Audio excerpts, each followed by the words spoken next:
السلام علیکم ورحمۃ اللہ وبرکاتہ۔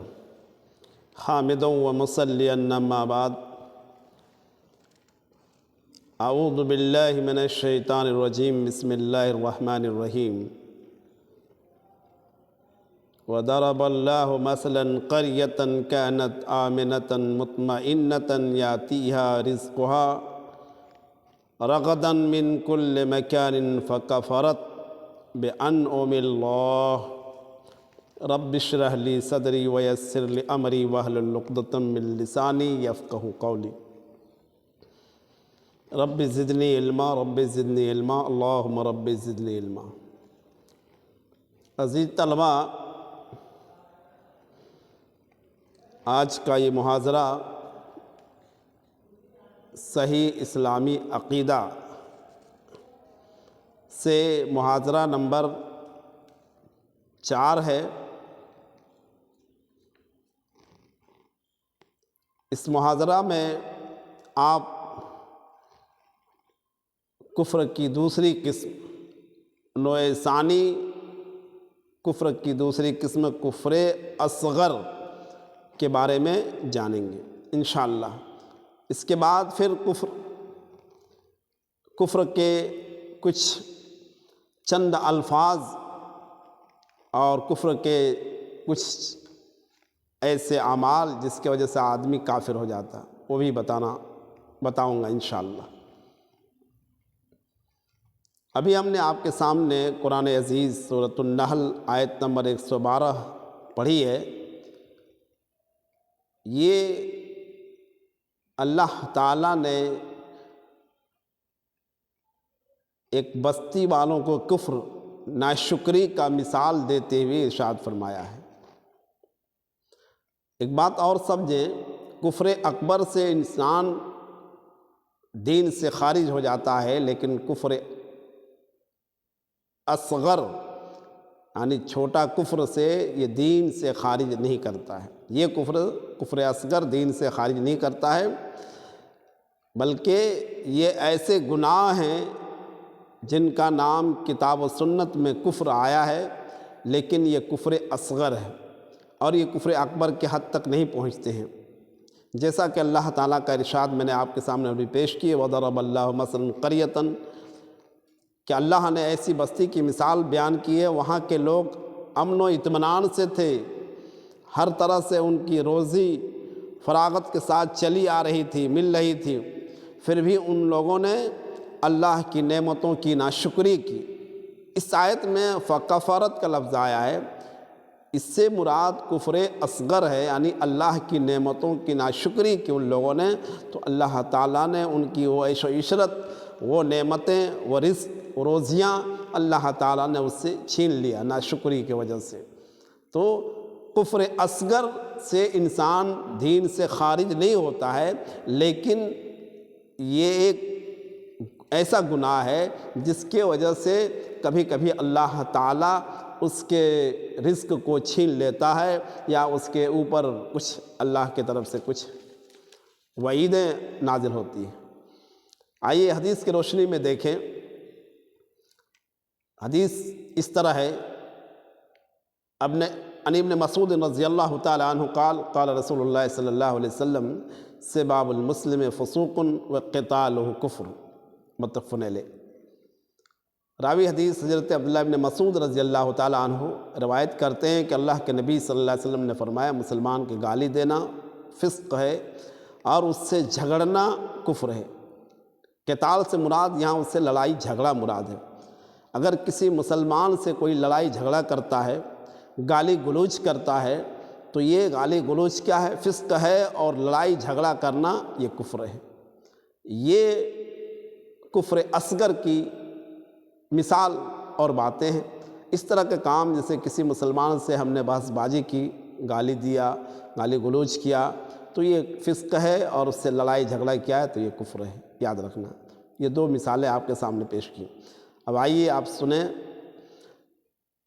کچھ ایسے الفاظ و افعال کی مثالیں جو کفر اکبر ہیں، کفر اصغر نہیں، کفر اکبر ہے۔ یعنی کچھ لوگ اپنی زبان سے اس طرح بولتے ہیں جو ان کو کفر اکبر تک پہنچا دیتا ہے۔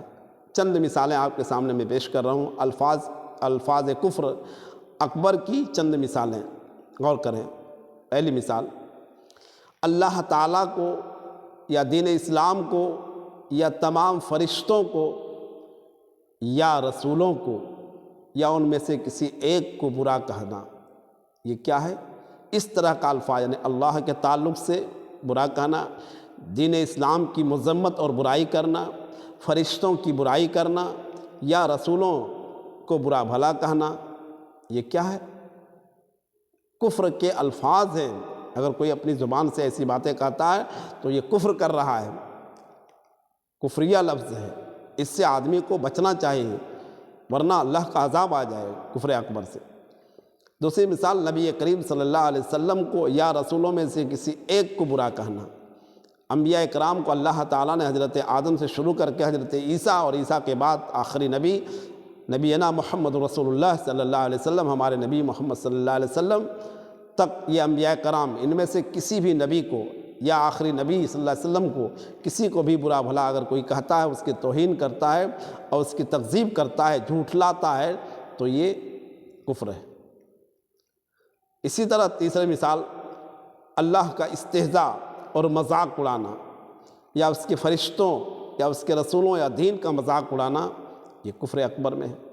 اللہ کا مذاق اڑانا یعنی اللہ کے بارے میں الگ الگ انداز میں کچھ الفاظ استعمال کرنا، مذاق کرنا، اللہ کے ساتھ مذاق کرنا یا اس کے فرشتوں کے ساتھ مذاق کرنا یا رسولوں یا دین کے ساتھ مذاق کرنا، یہ بھی کفر اکبر ہے۔ یہ کفریہ الفاظ انسان کو کفر اکبر تک پہنچا دیتا ہے۔ چوتھی مثال، کوئی کہے میں اللہ سے نہیں ڈرتا یا میں اللہ تعالیٰ سے محبت نہیں کرتا، یہ بھی کفر کے الفاظ ہیں۔ اس طرح کا جملہ اگر تم نہیں کرتے تو ایسے الفاظ اپنی زبان سے نہ نکالو، یہ کفر اکبر کے الفاظ ہیں، یہ کفر اکبر تمہیں ہلاک کر کے رکھ دے گا۔ پانچویں مثال، کوئی کہے بعض لوگوں کے لیے کل کائنات یا بعض چیزوں میں تصرف کرنا ممکن ہے، یعنی کچھ لوگ یہ کہے کہ اللہ کے علاوہ کائنات میں، دنیا میں کچھ لوگوں کے پاس یہ ملکیت ہے، یہ اس چیز کا مالک ہے، اس کے بارے میں ان کا اس طرح کے باتیں، اس طرح الفاظ کہے کہ فلاں فلاں چیز کا مالک فلاں آدمی ہے، فلاں شخص ہے، فلاں مخلوق ہے، فلاں فرشتے ہیں، فلاں جن ہے، اس طرح کسی کے بارے میں یا کسی شخص کے بارے میں یا کسی مخلوق کے بارے میں اللہ کے علاوہ کوئی چیز کسی کے تعلق سے یہ کہے کہ یہ اس کا تصرف ہے، یہ ان کی ملکیت ہے، یہ اس کا مالک ہے، یہ اس کا خالق ہے، یہ ان کا فلاں ہے، اس طرح کا جملے اگر کوئی کہتا ہے تو کفر اکبر۔ یہ کفریہ الفاظ، ان الفاظ سے ہم اپنے آپ کو بچانا چاہیے، یہ خطرناک گناہ ہے اور انسان کو دنیا میں بھی ہلاکت کا سبب بن سکتا ہے اور آخرت میں بھی اس کے کرتوت کے اوپر ہمیں عذاب ملے گا اگر ہم نے بغیر توبہ کے مر گیا۔ اب آئیے افعال کفر کی چند مثالیں۔ یہ تو کفر الفاظ کی مثالیں تھیں۔ افعال یعنی آدمی کرنے کے ساتھ کچھ ایسے عمل کرتے ہیں، اپنے فعل سے کفر اکبر میں چلے جاتے ہیں، تو اس کی مثالیں، چند مثالیں۔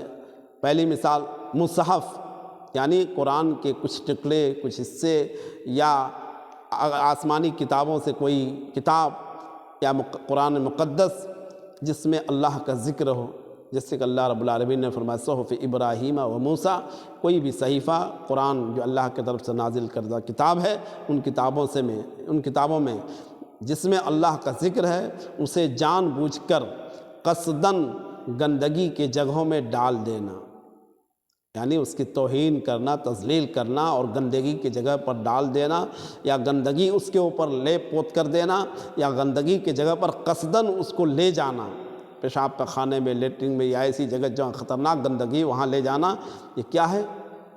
افعال کفر ہے، کفر کے میں بڑے کفر اکبر میں سے ہے۔ اسی طرح دوسری مثال، جواز کا اعتقاد رکھتے ہوئے اللہ کے نازل کیے ہوئے احکام کو چھوڑ کر فیصلہ کرنا۔ جواز کا اعتقاد رکھتے ہوئے، یعنی کوئی اس طرح کا عمل کرے کہ وہ اس کو جواز یعنی جائز سمجھ رہا ہے، مباح سمجھ رہا ہے، حلال سمجھ رہا ہے، کہ اللہ کے نازل کیے ہوئے احکام کو چھوڑ کر فیصلہ کر رہا ہے۔ اللہ رب العالمین نے ایسے لوگوں کو بھی یا ایسے کاموں کو کفر کا ہے، فَإِن لَّمْ يَحْكُم بِمَا أَنزَلَ اللَّهُ فَأُولَٰئِكَ هُمُ الْكَافِرُونَ۔ اللہ رب العالمین نے کہا ہے جو میرے حکم کے خلاف نازل کردہ چیزوں سے الگ فیصلہ کرتا ہے وہ کافر ہے۔ جواز کے اعتقاد رکھتے ہوئے، یہ عقیدہ رکھتے ہوئے کہ اللہ کے نازل کیے ہوئے احکام کو چھوڑ کر کوئی الگ فیصلہ کرتا ہے تو وہ کفر کر رہا ہے، اور وہ ایک کفر اکبر ہے۔ تیسری مثال، جواز کا اعتقاد رکھتے ہوئے جادو کا عمل کرنا اور اس کا سیکھنا اور سکھلانا، یہ افعال کفر ہے، یہ خطرناک ہے، بہت خطرناک۔ جادو کو اللہ رب العالمین نے کفر کہا ہے، اور یہ کفر ہے، اور اللہ کے نبی صلی اللہ علیہ وسلم نے 7 بڑے ہلاک کرنے والے گناہ جو ہیں ان میں تیسرے نمبر پر جادو ہے۔ جواز، اب کوئی شخص جادو کو جواز کی صورت دے کر کے یہ اعتقاد رکھتے ہوئے، یہ عقیدہ رکھتے ہوئے کہ جادو کا عمل کرنا جائز ہے، اس کا سیکھنا جائز ہے، سکھلانا جائز ہے، تو یہ کفر اکبر ہے۔ جادو کے بارے میں اللہ کے نبی صلی اللہ علیہ وسلم کا فرمان ہے کہ اس کی سزا گردن مار دی جائے۔ یہی وجہ ہے کہ اللہ خلیفہ دوم عمر بن خطاب رضی اللہ تعالی عنہ نے اپنی خلافت کی مدت میں، یعنی اپنے موت سے 1 سال قبل، بجلہ بن عبدہ رضی اللہ تعالی عنہ کو لکھ کر کے ایک مکتوب نامہ، ایک خط لکھ کے دیا، جس میں یہ لکھا کہ جہاں کہیں جادوگر ملے اس کے گردن مار دو، اس کے گردن میں۔ تو یہ کفر اکبر میں ہے، جس سے اس کے گردن مارنا جائز ہو جاتا ہے، یعنی وہ اسلام سے خارج ہو جاتا ہے، اور اسلام سے جو خارج ہو جاتا ہے اس کی گردن زنی، گردن اڑانا، گردن مارنا، قتل کرنا جائز ہے۔ لہٰذا دوسری تاریخ کی کتابوں سے یہ بھی پتہ چلتا ہے حضرت عمر بن خطاب رضی اللہ تعالیٰ عنہ نے اپنی خلافت کے زمانے میں کئی جادوگروں کو قتل بھی کیا تھا، کیونکہ جادوگر ایک ایسا عمل ہے، جادو ایک ایسا عمل ہے جس سے سماج، معاشرے کے اندر بے انتہا بگاڑ ہوتی ہے، بالخصوص میاں بیوی کے اندر نفرت پیدا کر دینا، اختلاف پیدا کر دینا، آپس کو جدا کر دینا، ان کے دونوں کے درمیان محبت سے دور کر دینا، یہ جادوگری کا عمل ہے۔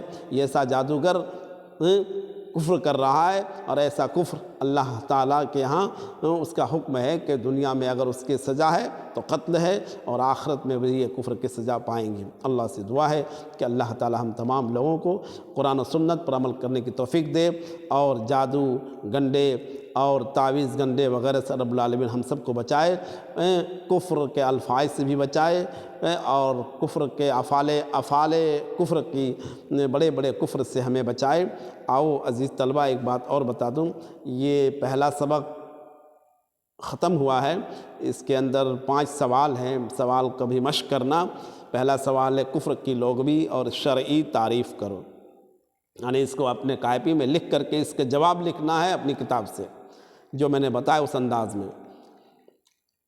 دوسرا سوال ہے دین سے خارج کر دینے والے کفر اکبر کے اقسام ہر ایک کی دلیل کے بیان کرو، یعنی کفر اکبر کی کتنی قسمیں ہیں، تمام قسموں کو بیان کرنا ہے، اور اس کے ساتھ اس کی دلیل بھی لکھنا ہے۔ تیسرا سوال ہے کفر اصغر کیا ہے، بتانا ہے کفر اصغر کیا ہے، جو دین سے خارج نہیں کرتا، اس کی 1 مثال یا 2 مثال، 3 مثال جو کتاب میں تمہارے سامنے پیش کروں۔ چوتھا سوال ہے الفاظ کفر اور افعال کفر میں سے ہر ایک کی 2 مثالیں بیان کرو، ہر ایک میں سے، یعنی الفاظ کفر کی 2 مثال اور افعال کفر کی بھی 2 مثال پیش کرو۔ 5واں سوال ہے کفر اکبر اور کفر اصغر کے درمیان اہم فرق بیان کرو، یعنی دونوں میں کیا فرق ہے، کفر اکبر میں اور کفر اصغر میں یہ دونوں گناہ میں کتنا فرق ہے، کیا فرق ہے، وہ وضاحت کرنا جو اس کتاب میں، اس کتاب کے روشنی میں۔ اللہ سے دعا کرتا ہوں کہ اللہ تعالی ہم سب کو پڑھنے کے ساتھ ساتھ عمل کی توفیق دے، جب تک ہمیں زندہ رکھے اسلام پر، اور خاتمہ ہو اسلام ایمان کی حالت میں۔ السلام علیکم ورحمۃ اللہ وبرکاتہ۔